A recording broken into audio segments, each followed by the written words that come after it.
friend. In chapter 3, we will move from hurts to healing. Sometimes the roots of our struggle to control food relate to a seeming need to comfort ourselves from the hurts we experience in our lives.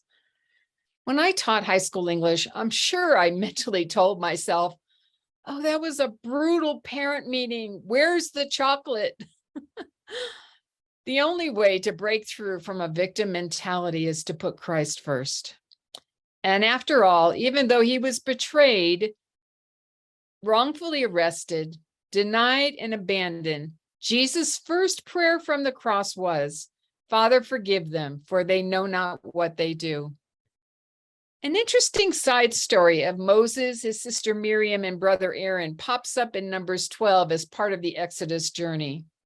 The deepest hurts can come from our closest relationships, can't they? In this story, Miriam and Aaron begin grumbling. Has the Lord spoken only through Moses? Hasn't he also spoken through us? The Lord immediately quells this jealousy by lecturing Miriam and Aaron and then making Miriam leprous. And even though they had created a divisional chasm between them and Moses, Moses spoke in her behalf to the Lord. He said, God, please heal her.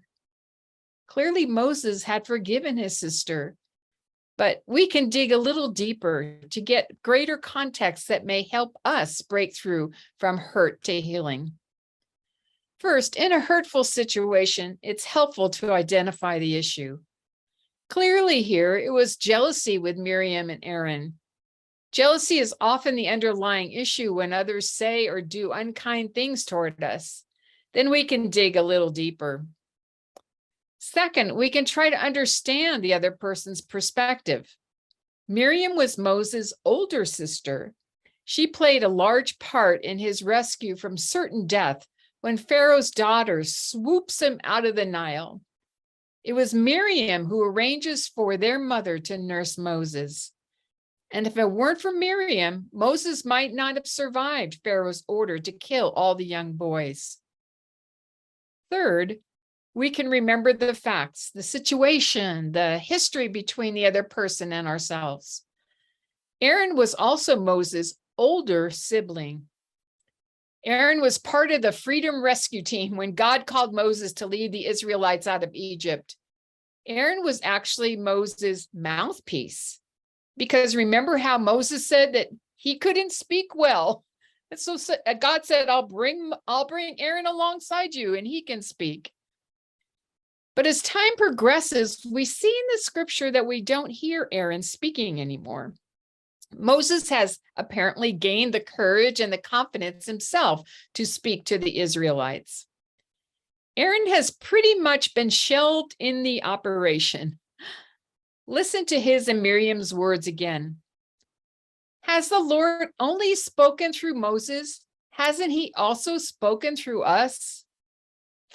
I don't know about you, but I can kind of empathize with this a little bit as I think about the fact that these are older siblings and Moses is in the spotlight now.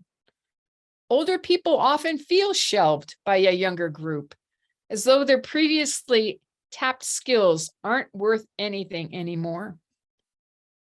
Fourth, what we can also do is to try to find the cause of the conflict. With Moses and his siblings, it comes down to jealousy and a bit of a power struggle. Perhaps Moses understands this when he asks God to heal his sister. And also notice Aaron isn't punished here. The fifth and last point is, and I'm sure you're ready for this, forgiveness. Clearly, Moses forgave his siblings. Jesus forgave those who betrayed, denied, arrested, convicted, crucified, and abandoned him. His submission and forgiveness cost him his life for our sake. We can forgive too, because with our forgiveness, we will experience breakthrough and freedom. Those offenders will no longer have control over our thinking, over our emotions, over our words, and even over our actions if we're comfort eating because of them. Some of you know my story of a literal trial.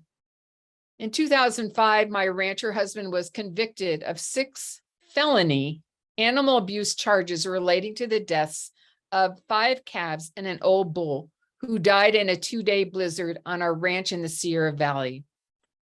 While we won at the appellate level 2 years later, and while the conviction was overturned, we were deeply damaged, deeply hurt. He was convicted by a jury of his peers, keep in mind, in our very small county of 3,000 people. And we'd lived here for decades. So we've had to forgive and to forgive again. We've had to forgive the judge who did not give my husband a fair trial. We had to forgive the district attorney who chose not to interview any of the defense witnesses prior to the trial. And it's his job to seek justice, not conviction.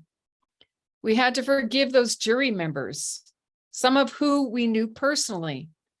The foreman of the jury was the son of a woman with whom I prayer walked. But our breakthrough in moving forward with our lives has been centered around forgiveness. You know, it is a key in moving from hurt to healing. I imagine that with this week, you will be sharing some of the hurts you've experienced as you study this chapter together. Pray for one another. Your loving and prayerful response will see each other closer to the promised land of freedom.